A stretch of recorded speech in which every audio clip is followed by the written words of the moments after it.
Alrighty, guys, now we're going to review the inherent risks of international business operations. Okay, the risks. Remember that what we covered in class? These country risks are going to make you pee your pants. P-E-E.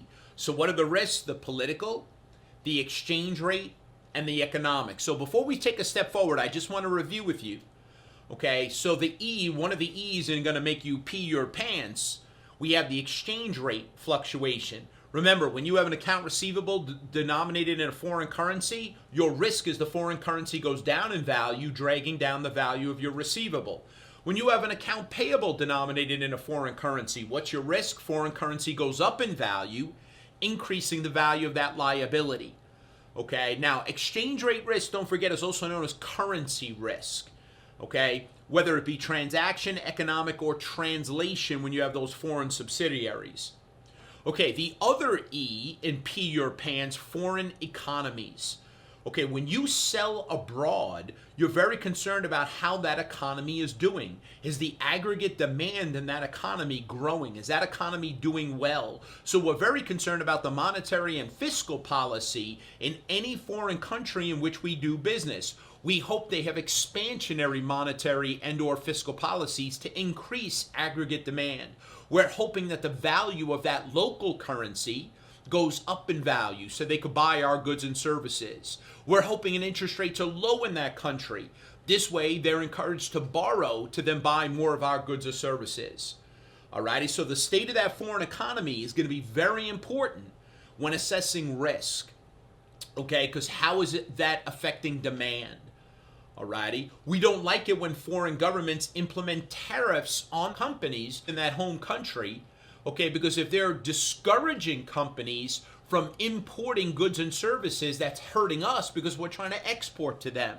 Guys, don't forget interest rates. We don't like high interest rates. That's going to slow growth, reduce demand. We like the low interest rates, give people an incentive to borrow and buy.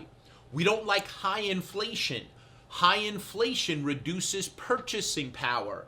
The value of their local currency is going to go down. That's not good. We want their currency to be very strong. Exchange rates. We want that local currency to be very strong to buy a lot of the US dollar. This way, they're going to be encouraged to buy a lot of US goods and services. Okay, and lastly, guys, the risk inherent in doing business abroad, you're going to pee your pants, the political risk. Okay, any non-economic event, all right, so non-economic, the political risk, corruption, the host government's attitude towards foreign firms. Okay, is there a war, whatever. Okay, we don't like it when they threaten to steal our PP&E. The fancy term for that in financial accounting, an expropriation, theft of PP&E. That's the risk of actually having your production facility in a foreign country. What if that foreign government, politically, they decide to cut off ties with the U.S. and then they go in and steal all the PP&E? Alrighty, so the risks inherent. So let's take a look at this example. Alrighty, so we got some icebergs here. Look at this, we got the Titanic.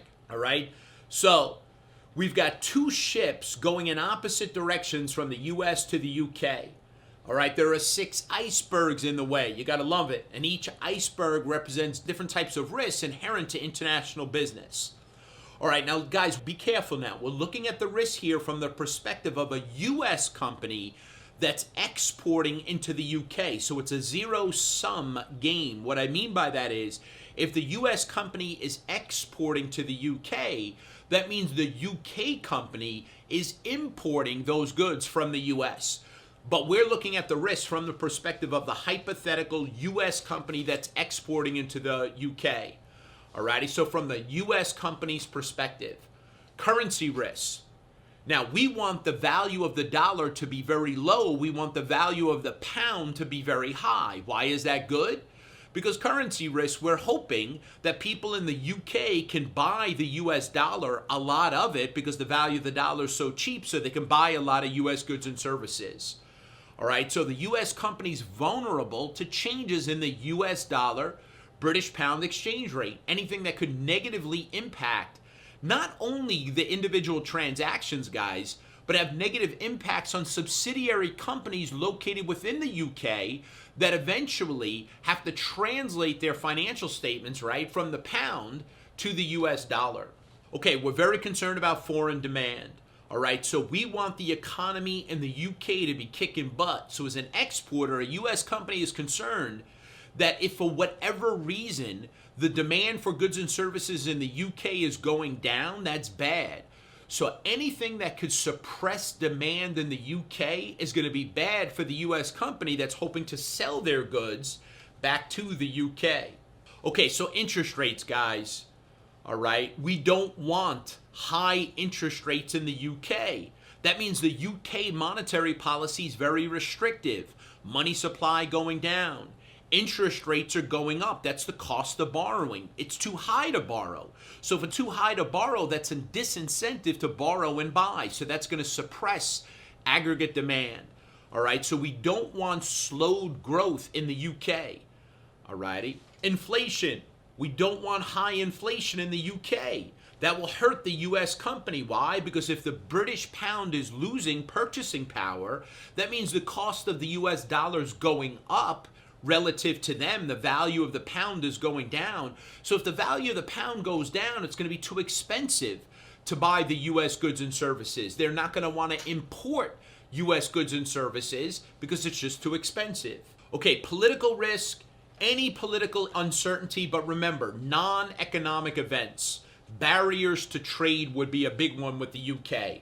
Probably not as much corruption, okay, or the host governments toward foreign firms. That could be, but it's really the corruption. Those are the economies that are growing, okay? But when you have an established economy like the UK, it's more about the bureaucracies, all right, or maybe any barriers to trade, whatever. We don't want a trade war. That would be bad.